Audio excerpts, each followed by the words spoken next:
Hemos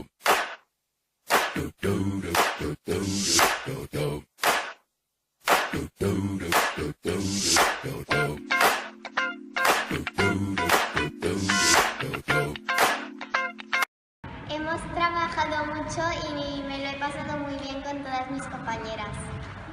Ha sido una gran temporada porque todas de alguna manera hemos recibido una recompensa.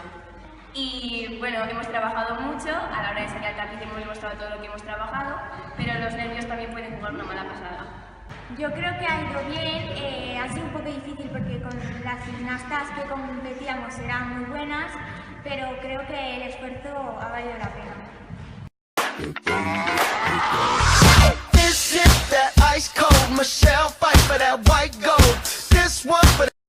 Bien, y seguro que nos lo pasamos bien con nuestras compañeras.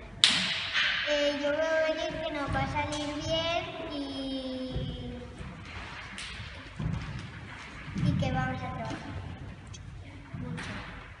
Que todas trabajamos en equipo y cuando trabajamos en equipo todo nos sale mejor. Yo creo que este conjunto es difícil, pero con nuestro esfuerzo podemos hacer un ejercicio muy guay. Yo creo que aunque tengamos un baile difícil lo vamos a poder sacar adelante porque hay mucho compañerismo en el conjunto y nos lo pasamos muy bien entrenando. Sí, lo hemos cogido con muchas ganas y todas tenemos muchas ganas de trabajar, así que lo vamos a sacar adelante y esperamos llevarnos alguna medalla. Them hood girls, them good girls, straight masterpieces. Stylin', wildin', living it up in the...